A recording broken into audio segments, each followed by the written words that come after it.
Hello everyone, welcome. Chad with Data Prep U here. We are beginning our live stream of this week's Alteryx Weekly Challenge. Now this week, the weekly challenge is number 291 and looks to be a little bit more complex than we might be used to in the last couple of challenges. So I'm going to go ahead and shrink my video here so we can start getting right into it. So challenge number 291 states that pumpkins abound. This is number 291 with winning Halloween candy basket. So pumpkins abound and squirrels are happy. It's that time of year. Halloween is in just a few days and you need to get candy for trick-or-treaters. This Halloween data set contains 85 types of candy. Take a closer look at the columns. Sugar percentage, percentile of sugar it falls under within the data set, price percentage, the unit price percentile compared to the rest of the set, favorite percentage, the overall win percentage according to 269,000 matchups. Now, your house is going to be a hit if your candy basket includes the following: the 5 candies with the lowest sugar percentage. An average trick-or-treater consumes 7,000 calories worth of candy, so you want to offer some healthy options. The 5 candies with the highest favorite percentage. Your neighbors know that you are a people pleaser. And the 5 candies with the lowest price percentage. The giant tarantula inflatables you bought weren't cheap, so you need to save some money on the treats. And no peanut or almond candies. The teal pumpkins at your front door communicate that your candy basket is allergy friendly. Did you know that that is an actual thing? I honestly did not know that, but that's really good to know as we are going to have trick-or-treaters.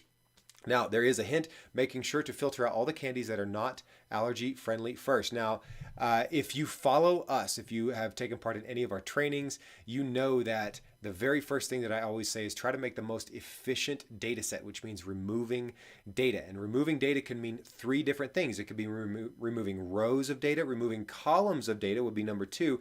And the third way of removing data would be to optimize using the most efficient data types possible. Now that's the first one applies in this case where it's saying to make sure you filter out all the candies that are not allergy friendly first. Data Prep U students know that that is the number one thing that we will always try to do. So let's go ahead and download this. Now as this is downloading and as I'm bringing this info up, what I do want to make sure is that, there we go. Everyone knows that I have not actually seen this workflow. I have not seen this data. I actually hadn't even read through this week's description yet in this time. I'm trying to challenge myself to try to learn more, to try to understand more about Alteryx and just get better and practice. The number one best way of learning new things about Alteryx is that practice. It's just practice, practice, practice. So, all right, let's go ahead and kind of change this up just a little bit. I'm going to go ahead and do a quick run using keyboard shortcuts, Control R here. So input, we've got all of the different candies available. Looks like we've got the different candies: chocolate, fruity, caramel, peanut, almondy, peanutty almondy, crisped rice wafer, hard bar, pluribus, sugar, price, and favorite percentage. So that peanutty almondy, that is going to be the number one thing that we're going to look at. So again, taking a look at our example here, filtering out all the things that are not allergy friendly first. So we need to actually no peanut or almond candies. So I'm going to go ahead and move this over so I can continue to review this. But the quick way that we're going to do this is looking at the peanutty almondy. If I click on this, I get a little profile telling me that they only have values of 0 and 1. So meaning 1 is typically yes, 0 is no. So we actually want to do an immediate filter on our data here. I'm going to start over here where peanutty almondy equals 0, meaning that they are allergy friendly. Everything out of the true side is allergy friendly. Looks like we've got 14 records that were not, 15 records that are. So now that we've immediately started our very first piece of the workflow here, I want to actually go into my expected output. So we see that we've got the 1 dime, 1 quarter, Chiclets, Lemonheads, and Sour Patch Kids. All should have peanutty almondy. These are the only 5 records that we are actually looking for. So we need to take a look at a couple of different things. 5 candies with the lowest sugar percentage.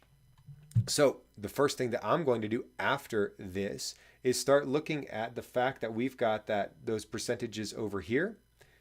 And as we look over here, there's the sugar percentage, which looks like that somebody might have mistyped and added an extra G in here. That's all right. So let's do a quick little sort in here based on that sugar percentage just to start. Now, I'm going to do ascending on this to make sure that we have the lowest ones at the top.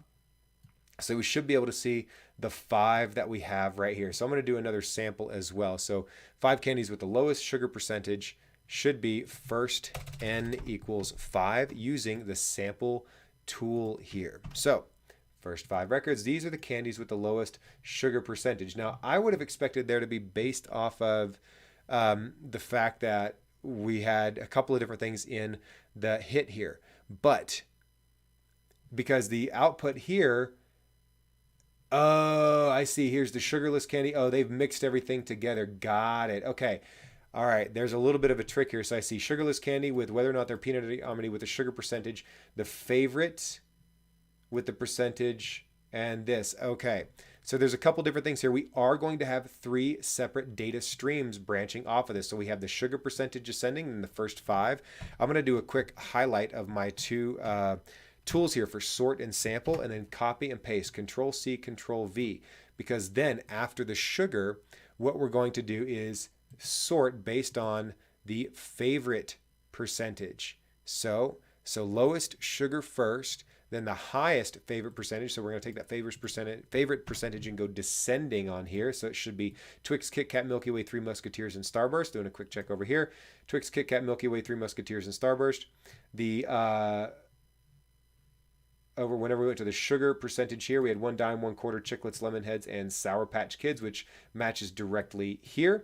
Then finally, that last copy and paste, we need to actually take the final sort here, and it looks like we're doing the lowest price percentage. So we need to go to that price percentage, and instead of descending, go ascending. Doing a quick check to see we've got Tootsie Rolls, Pixie Sticks, Dum Dums, Fruit Chews, and Strawberry Bonbons. Does that match over here? Tootsie Roll, Midgies, Pixie Sticks, Dum Dums, Fruit Chews, and Strawberry Bonbons. Okay, so it looks like we're kind of matching everything up exactly like we would have expected. Now the key here is how do we take each of these and then nicely line them up so they occur one after the other. Now there's going to be a trick here, all right? Now I would not call this a trick, like I'm not trying to, scam anybody or anything like that, but what we are going to do is highlight the fact that there are a couple of different ways of joining things together. Now, a lot of people might assume that the append fields works, but that's not going to work because the append fields appends every single record from one data stream to every single record from the other data stream. So it will exponentially increase your data set. So as an example, we've got 5 records on each side. That does not include 5 records on the output of this. It instead is going to include 25, 5 times 5, because each record from one of the 5 are on the left data stream will append to each record on the right data stream, and it'll continue doing that until every single record has been appended. So this is not the case. Now the join tool itself is pretty good on this particular case because the join tool has this very unique ability to actually say join by record position. Now this is something that a lot of people are not familiar with. They automatically default and kind of glance right over this very, very first option here and go directly to join by specific fields where you choose your key column on the left versus key column on the right. But the join by record position will look explicitly at the actual record position itself. So record number 1, record number 2, and then if there are 5 records on each side, it will be a nice even match. But if there are more than 5 records on one side, in this case, that's where you would have then fallout or left and right unjoined records. Now, I'm going to take this a step further. Back when I was a SE at Alteryx, one of the unspoken challenges was to try to solve any weekly challenge with the fewest tools possible. And if we were to do joins, we would first have to join the top data stream, then we'd have to join the results of that with the bottom data stream over here to end up with our result. That's perfectly acceptable. However, the join multiple tool will be perfect for what we want to do because we know that we have 5 records on each side. You still have that option to join by record position, but ultimately I also want to look at the type of output. So sugarless candy, peanutty almondy is going to be included in each of these, but then the actual percentage of each of these as well. So I want to actually start by going options, select, deselect all, and that automatically removes all of my columns from my data set right here. So in this case, we want to do candy name for input number 1, and we're actually going to refer to this. We're going to call this one sugarless candy, and I'm actually going to change the name of this. I think they actually even put that in 2 words. Yeah, sugarless. So I'm going to change this up a little bit. because I believe sugarless is one word, thinking about like sugar-free gum or sugarless gum. Let's do a quick Google search and check. S-U-G, sugarless a word or is it two words? Depends, it looks like. So there is actually a word on dictionary.com. So I'm going to go ahead and keep dictionary.com and say sugarless candy. And then we want to do the sugarless percentage. I'm going to also rename this because this is my own OCD here. S-U-G-A-R. Is it sugar percentage or sugarless percentage? Let's take a quick look here. They said, oh, sugar percentage. Okay, so we'll just do sugar percentage. All right. Sugar percentage, including that one.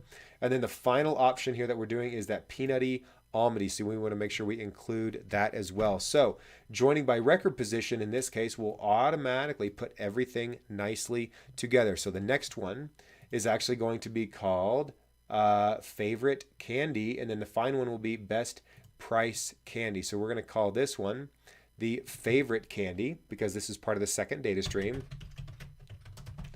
Including that one, we need to include the peanutty almondy, and I believe that it left this one peanutty almondy, peanutty almondy. This is very interesting because it looks like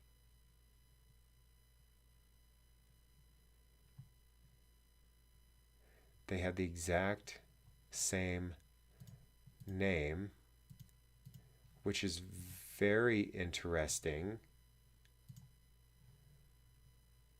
I'm not completely sure how they did that.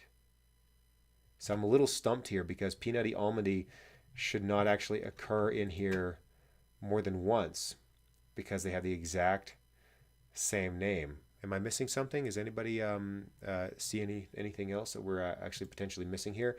All right, let's see if this actually works. So peanutty almondy, because what's going to happen is I'm going to get an error on this, and I'm pretty confident that I'm going to get an error on this. All right, so peanutty almondy, we'll go ahead and include this. And then in input number 3, we wanted to include that favorite percentage on here.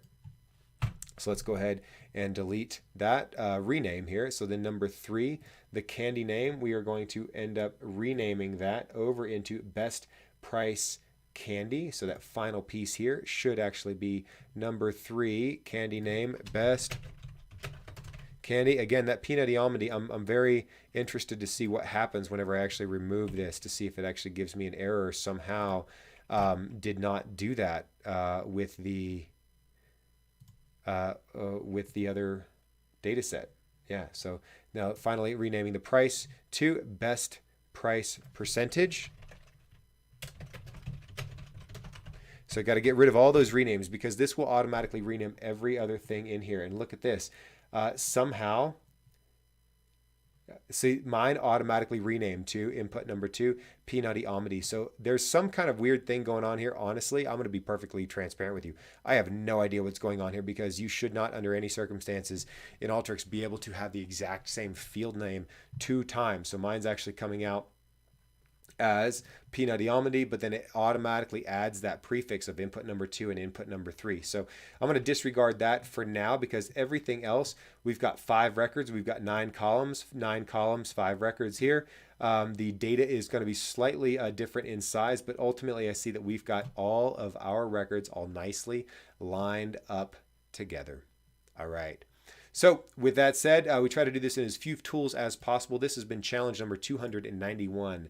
With Chad from Data Prep U. I hope everyone has a wonderful start to your week. Happy Monday. And if you have any questions at all, please don't hesitate to reach out in the comments. You can email us at support@dataprepu.com. In addition to that, seeing more subscribers always helps out. So if you want to see these weekly challenges, we'd love to have you participate in these with us through the chat that we are monitoring constantly while we're doing these. So every Monday morning, we are going to be doing these weekly challenges live on air without any background. Even if it's topics that I'm not familiar with, I'm just going to wing it and we're going to go for it. So with that said, thanks so much, everyone. Hope everyone has a wonderful rest of your day and a wonderful weekend. We'll see you soon. Have a good day.